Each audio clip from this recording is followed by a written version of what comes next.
Bonjour et merci d'être avec nous sur France 24 pour l'entretien avec nous Moncef Marzouki, l'actuel président de la République tunisienne, arrivé deuxième au premier tour de la présidentielle. Moncef Marzouki, bonjour, merci d'être avec nous. Bonjour. L'instance électorale a déclaré qu'il n'y avait que 6 points d'écart finalement entre vous et Beji Caïd Essebsi. Êtes-vous optimiste pour le second tour? Mais si oui, comment pourriez-vous le gagner? Avec quelle voix pourriez-vous le gagner? D'abord, je vous rappelle qu'il y a une année, les optimistes me donnaient à 3% des intentions de vote. Ensuite, pendant toute la campagne, il y a eu une campagne d'intoxication savamment orchestrée pour dire, voilà, si vous voulez, même après les élections, on a parlé d'un écart de 20 points. Ensuite, on a parlé d'un écart de 10 points. Et maintenant, on en est à un écart de 6 points. Ça veut dire que toute la stratégie de l'adversaire qui a consisté à sous-estimer mes chances et à surestimer les leurs, toute cette stratégie est tombée à l'eau. La réalité maintenant, elle est là, à savoir que nous sommes pratiquement au coude à coude et qu'il va falloir maintenant qu'il y ait un vrai débat pour que les Tunisiens choisissent non pas sur des racontards, non pas sur de l'intox, mais qui choisissent réellement face à deux personnes, deux êtres humains, deux écoles politiques, deux trajectoires, deux visions de l'avenir. Et c'est là-dessus que je compte pour que les Tunisiens fassent leur choix. Et j'espère que M. Beji Caïd Essebsi acceptera encore une fois mon invitation à un débat démocratique. Et c'est à partir de ce débat démocratique que je compte recueillir les voix qui me sont nécessaires pour parachever l'œuvre qui a été la mienne. Mais quelle voix, justement, pensez-vous pouvoir récupérer? Le Front populaire risque de ne pas appeler à voter pour vous. Avec quelle voix pensez-vous pouvoir gagner ce second tour? Vous savez, moi, les voix que j'ai eues sont les voix de tous les Tunisiens, des Tunisiens de toute obédience idéologique, de toute classe sociale, de toutes les régions. Et je compte bien continuer à avancer dans cette... maintenant que telle ou telle formation politique, pour des raisons qui leur sont propres, n'appelle pas pour voter pour moi, ça ne m'étonne pas et c'est pas mon affaire. Moi, je vais aller par-delà les états-majors politiques pour aller voir les Tunisiens. Parce qu'en fin de compte, ce sont les Tunisiens qui votent, pas les états-majors.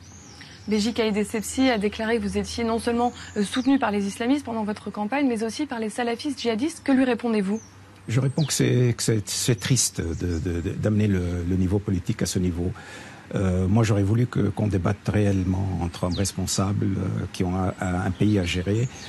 Traiter 1 100 000 Tunisiens d'islamistes, de salafistes et de terroristes n'est pas digne d'un homme qui prétend rassembler les Tunisiens. Parce que c'est ça la fonction d'un président de la République, c'est rassembler les Tunisiens. Or, quand quelqu'un commence par dire, 1, je refuse le débat démocratique, donc c'est déjà quelque chose. 2, 1 100 000 Tunisiens, donc le tiers du corps électoral, sont des terroristes et des salafistes. C'est non seulement un mensonge, parce que c'est totalement faux, mais c'est une insulte au peuple tunisien. Donc moi je peux vous assurer une chose, c'est que premièrement les salafistes et les terroristes ne votent pas. Ils ne votent pas, parce que pour eux la démocratie est contraire à leurs principes. Et que ceux qui ont voté pour moi sont des Tunisiens de toutes les obédiences, de toutes les régions, etc. Et que M. Beji Caïd Essebsi devrait trouver d'autres arguments de meilleure facture, de meilleur niveau. Et justement, pendant la campagne, vous êtes quand même parfois affiché aux côtés de chers assez radicaux. Et n'avez-vous pas fait trop de concessions pour gagner des voix pour cette élection? Pas du tout. D'abord, il y a une utilisation très, je dirais... il y a eu une utilisation de certaines images. Par exemple, il y a eu des jeunes filles en jean de 17 ans, de 18 ans qui sont venues. Il y a eu des jeunes... Mais alors, il y a eu énormément d'images. Ces images-là ne sont pas apparues sur le Facebook et sur leur télévision et leur radio. Ce qui est apparu, c'est une partie du jeu, à savoir que certains salafistes sont venus à mes... et après tout, oui, moi, mon travail, c'est de gagner des salafistes à la démocratie. Mon travail à moi, pendant les 20-30 dernières années, ça a été de dire que le spectre islamiste est large. Il faut une partie doit être démocratisée. On a réussi. Ennahda, c'est quoi? Ça a été des salafistes des années 70. Ils sont venus à la démocratie grâce au travail, leur travail intérieur et aussi au travail qu'on a fait avec eux. Et aujourd'hui, mon travail, c'est de grignoter encore vers l'aile de salafisme pour les sortir de la tentation terroriste, pour les amener au jeu démocratique. C'est ça le rôle d'un chef d'État, d'un homme responsable. Ce n'est pas de jeter les Tunisiens vers l'extrémisme, c'est de les sortir de l'extrémisme. Or, c'est ça la différence entre moi et Beji Caïd Essebsi. Moi, je veux sortir le plus grand nombre des Tunisiens de l'extrémisme pour les amener vers la démocratie. Et je me félicite de tout salafiste qui viendrait me rejoindre parce que c'est quelqu'un que j'ai arraché à la tentation de la violence, alors que lui, par ce discours réducteur de dire ils sont tous salafistes, ils sont tous, etc., il est en train de pousser vers la violence. Le rôle d'un chef d'État, c'est de rassembler et de diminuer le niveau de violence. Le rôle d'un opposant politique, comme M. Essebsi, c'est de pousser à la violence, et ça, par cette violence verbale, et de pousser à la division, et ça, je ne le veux pas pour la Tunisie. Néanmoins, pour les législatives, votre parti a fait un score très faible, il n'a obtenu que 4 sièges. Est-ce que ce n'est pas là un désaveu ? Attendez, d'abord, le CPR est un parti que j'ai fondé en 2011, en 2001, et que j'ai quitté en 2011. Je l'ai quitté parce qu'à partir du moment où je suis président de la République, je suis le président de tous les Tunisiens. Et j'ai laissé ce parti continuer à faire son chemin, son travail, etc. Je ne le désavoue pas, parce que je pense que c'est un parti qui porte beaucoup de mes idées, etc. Mais ce n'est pas moi. Le président de la République, c'est quelqu'un qui doit chercher un électorat non partisan. Contrairement à M. Béchir Essebsi, qui lui a un électorat partisan de son propre parti, moi, mon électorat est transpartisan. Et c'est ça la différence. Vous êtes resté 3 ans au palais de Carthage en tant que président. Si vous êtes élu au second tour, quelle sera votre marge de manœuvre, sachant que cette fois-ci, le gouvernement et le Parlement ne vous seront pas alliés comme jusqu'à présent ? D'abord, laissez-moi dire que les 3 années où j'ai été élu sur un objectif, et que cet objectif a été atteint, contrairement à ce qu'on dit. C'était quoi? C'était terminer la période transitoire, écrire une constitution, mettre en place les institutions de la République, c'est-à-dire les institutions indépendantes de justice, d'information, etc., et amener le pays aux élections législatives et présidentielles avec le minimum de violence politique. Or ça a été atteint. Je veux dire, l'objectif de la phase post-révolution a été atteint, et je m'en félicite. Ça a été le travail de tous les Tunisiens, mais j'ai aussi ma part active. Durant cette période-là, j'ai été président de la République, alors que le premier chef de gouvernement était un chef de gouvernement islamiste, et ensuite le deuxième chef de gouvernement est un technocrate. Donc j'ai dû travailler avec des gens qui n'étaient pas du tout de mon bord politique. Et qu'est-ce que j'ai fait? J'ai facilité le travail de ces gouvernements, parce que pour moi, il y a la continuité de l'État, et il y a le respect des institutions, le partage des pouvoirs et la facilitation du travail collectif. C'est ce que j'ai fait, et donc c'est exactement ce que je ferai. J'ai l'habitude, je suis entraîné à travailler avec les autres depuis que j'étais président de la Ligue tunisienne des droits de l'homme. Quand j'étais président de cette Ligue, tout le corps politique était là, les communistes, les salafistes, les islamistes, tout ce que vous voulez était là. Bon, les salafistes, ils n'étaient pas encore là, mais il y avait les islamistes, les démocrates. Donc j'ai l'habitude de travailler avec les autres. Ensuite, donc avec ces 2 gouvernements, c'était des gouvernements qui n'étaient pas les miens, c'était pas des partis politiques qui étaient à moi, j'ai travaillé avec eux. Donc demain, je suis capable de travailler avec un autre gouvernement. Si vous voulez, la preuve de la charge c'est pas à moi de prouver, c'est au gouvernement qui viendrait de prouver qu'ils sont capables de travailler avec un président de la République qui n'est pas le leur. Mais moi, j'ai déjà prouvé, j'ai rien à prouver. Béchir Essebsi refuse de faire un débat télévisé avec vous, c'est ce qu'il disait sur notre antenne. Que lui répondez-vous? Je réponds que ce n'est pas acceptable. Je veux dire qu'il y a des règles de la démocratie. Or, moi, je suis bien obligé de considérer, mais ça ne m'étonne pas. Je veux dire que faire une campagne électorale avec des vrais partisans, c'est-à-dire des gens qui ne sont pas payés, faire une campagne électorale avec des vrais professionnels de l'information, faire une campagne électorale avec des discussions, pas des simplifications, pas des caricatures.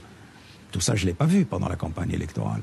Donc, le fait qu'ils refusent aussi une règle fondamentale du débat démocratique, à savoir que les 2 chefs, ça se passe aux États-Unis, ça s'est passé en France, ça se passe partout.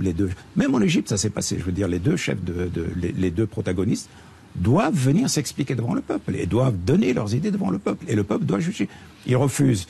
Ça montre bien que sa conception de la démocratie est quelque peu vacillante. Mais ça ne m'étonne pas, n'est-ce pas? Ça a été toujours l'homme de l'autocratie. Et aujourd'hui, le fait qu'il se présente, le logiciel sur lequel il se présente est un logiciel faux. Je veux dire, en France, vous avez le logiciel, il y a les laïcs et il y a les islamistes, les religieux, etc. Ici, le logiciel, il y a les démocrates et les antidémocrates. Dans les démocrates, vous avez des islamistes démocrates et nada. On ne travaille pas avec les autres. Ceux qui ne sont pas des islamistes non démocrates, on ne travaille pas avec eux, on les combat. Et vous avez des laïcs, des démocrates, etc. Et de l'autre côté, vous avez l'ancien régime. Le combat aujourd'hui en Tunisie, c'est le combat entre l'ancien régime qui est revenu avec sa machine, la machine RCD, ses techniques, ses habitudes, son langage, son discours, sa façon de voir le problème. Il dit encore, ça c'est le système Ben Ali, il y a d'une part les islamistes et puis ensuite il y a les laïcs, alors que c'est totalement faux. Donc le vrai logiciel, c'est il y a les antidémocrates, ceux qui ont pendant 50 ans ont installé dans ce pays d'abord un État patriarcal et puis ensuite une dictature et puis ensuite une dictature corrompue. Et ensuite, vous avez les hommes et les femmes qui se battent depuis 30 ans pour installer un État démocratique. Et aujourd'hui, c'est ça la bataille. Ce n'est pas une bataille entre islamistes et entre non-islamistes. Moi, je suis un homme laïque, je suis un homme de la gauche sociale, je suis un militant des droits de l'homme. Je n'ai aucune leçon à recevoir de la part de M. Béji Caïd Sebsi en matière de démocratie, ni aucune leçon à recevoir de n'importe quel laïc en matière de position sociale, etc., etc. Il faut pas mélanger les choses. Il faut pas mélanger les logiciels. Je vous dis encore une fois, aujourd'hui, la bataille électorale, c'est la bataille entre l'ancien système qui est en train de revenir et le nouveau système qui se bat proprement, qui se bat avec modération et qui se bat en restant dans le cadre donc des valeurs de la démocratie, des droits de l'homme. Ces gens-là, malheureusement, ce sont des valeurs à géométrie variable. Ils les ont toujours trahis. Et j'ai bien peur que... C'est pour ça que je me bats. Je me bats pour que la Tunisie ne verse pas de nouveau dans le cauchemar de l'ancien système. Rapidement, si Béji Caïd Sebsi est élu président, pensez-vous que Nida Tounes puisse gouverner sans Ennahda, sans les islamistes d'Ennahda? Écoutez, d'abord, c'est une option qui me paraît, surtout avec les nouveaux chiffres, là, me paraît peu probable. Je suis de plus en plus convaincu que le peuple tunisien n'acceptera pas de revenir en arrière. Ce serait terrible. Ce serait terrible que tout ce que nous avons fait jusqu'à présent, tout cela soit perdu. Je ne pense pas.